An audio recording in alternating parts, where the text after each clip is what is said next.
Hi everyone, AFM Bio here. Welcome back to another video where today we're going to look at some openings. Specifically, a little bit more openings into gambits, basically. We're going to look at gambits. Here's what I'm going to say, okay? If you're anywhere from 500 to 1,000, the Halloween is a great one. Just be very careful. Like in my second book, I definitely didn't recommend it for that elo, but I can see it working very well around that elo than the elo I am at currently. Okay, so here we go. The Halloween. It starts with e4, e5, knight f3, knight to c6, or king's pawn 4, king's pawn 5, knight to queen, king bishop 3, knight to queen bishop 6. Okay, so e4, e5, knight f3, knight c6, knight c3. So I actually just said it. So knight to c3 or knight to queen's bishop 3 and knight to f6 or knight to king bishop 6. Okay, I'm done using both notations. I'm going to stick to our regular. Here we go. Here, the more common move, this is the 4 knights, the most common move you may see is bishop to c4, but here we're going to hit him with a shocker with knight takes e5. Now, there's 2 ways this can go. Knight takes e5, and now you have 2 options, okay? d4, and now your opponent is going to choose where to place the knight.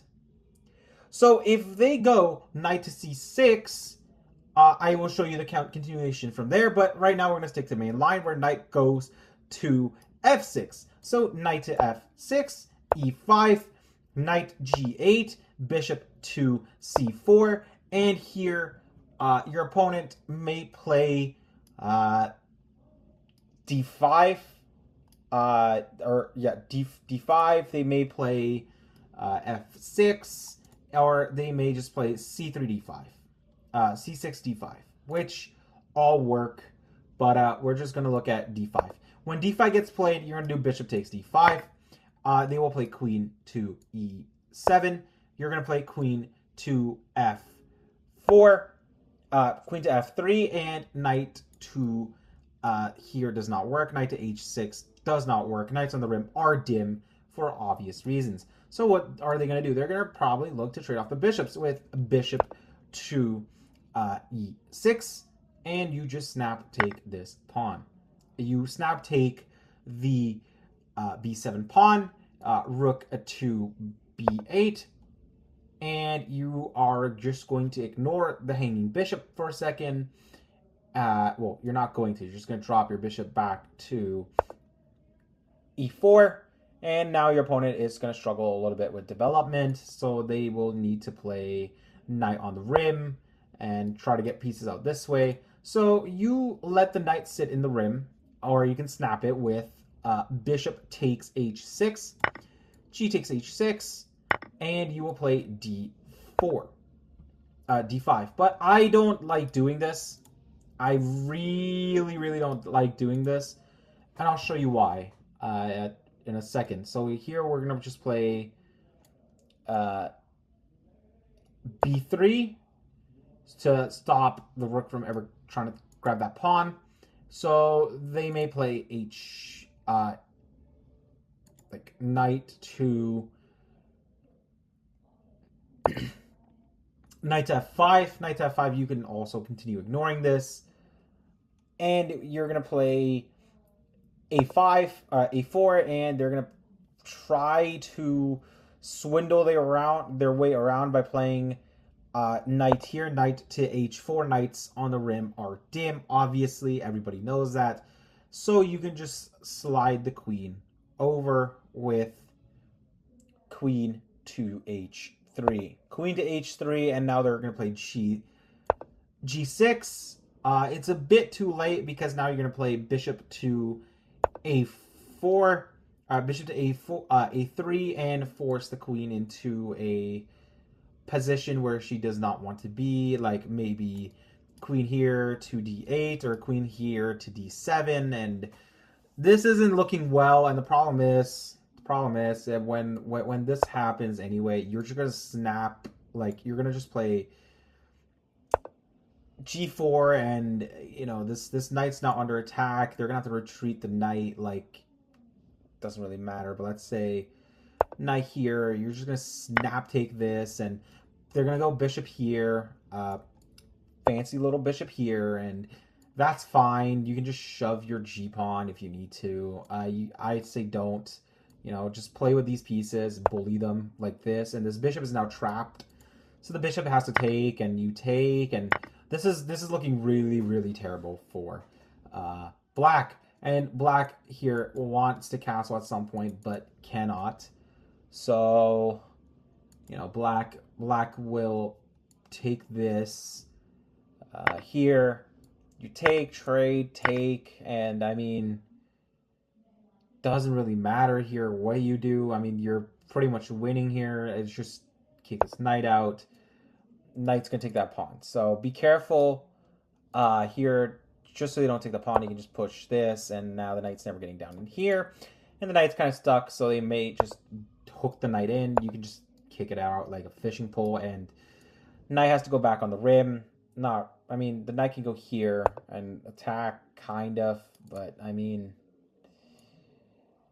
you don't even have to castle here. That's the funny part. You really don't have to castle here, but, you know, if you want to, you can put, like, bishop here, and now the knight is trapped, and the knight has to go back here, and when the knight goes here, or, you know, they may take your knight here, and, yeah, so that's a whole 23 moves that you need to take a look into, but we're just going to delete it from here, and we're going to go back to our standard, so e4, e5, knight to f3, knight to c6, knight to c3, knight to f6, knight takes e5, knight takes e5, d4, and now we're going to say knight to c6. Knight c6, you play d5, knight to e5, f4, knight g6, e5, and knight to g8. So, once you get about here, your opponent is going to get a little desperate for sure, because now it's your move. So what you're going to do is you're going to play d5,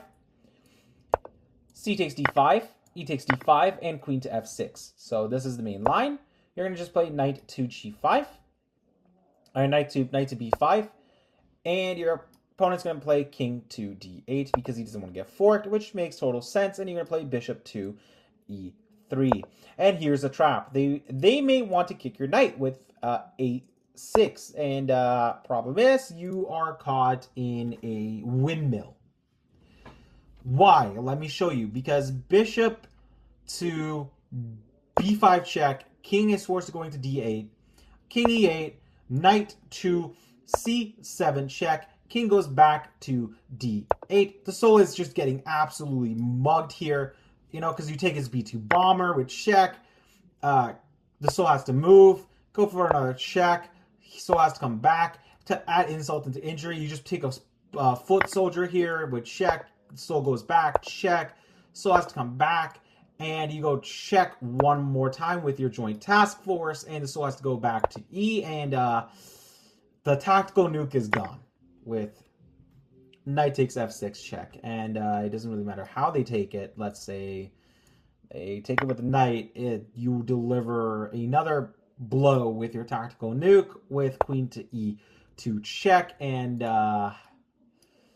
yeah, the king can't go here, is forced to block with something like this, and doesn't really matter. And you take this, and even if they were to take back with their joint task force, you just keep building pressure, and they will crack. Nobody is like getting out of this. I mean, they can try this, but just push this pawn, and now, you know, they're gonna have to like retreat their knight, and the problem is they can't, because if they do, they get checkmated. So they may do something like this, which fine, just drop the bishop back, and I mean, now this is just pretty much over. They'll step the king away. You take the knight, and the problem is they're still pinned here, or you know, go back here, and they step the king out this way, and it really doesn't matter. I mean, you take this knight, they take back, and this is not, you know, this is not looking pretty for the king, and you should be able to win this endgame. That's all I'm gonna say, is that you should be able to win this endgame. Anyway, folks, let's do a puzzle of the day. Black to move. Go.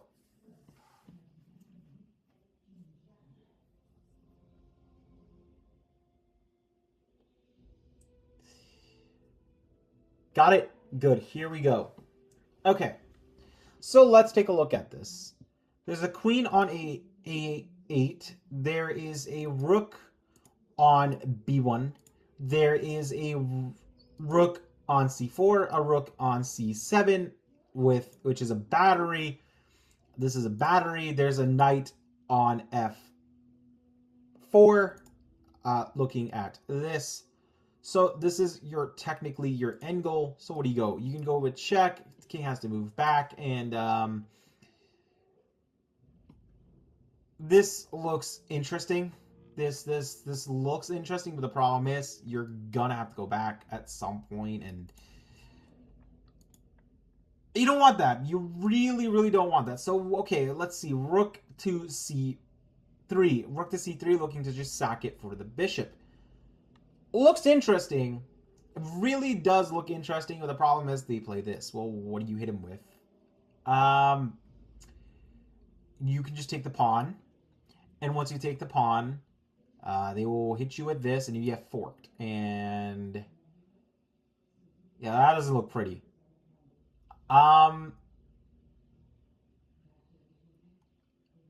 Okay. I don't really see an option from there. So, okay, that's not the move. Of course it's not the move. Not the move. Is this the move? Yeah, okay. So this check is definitely the move. Oh, and then do you take this with check? Yeah, okay, check. Rook check take. Okay, hold on. And then you take this with check, right? No, I don't think so.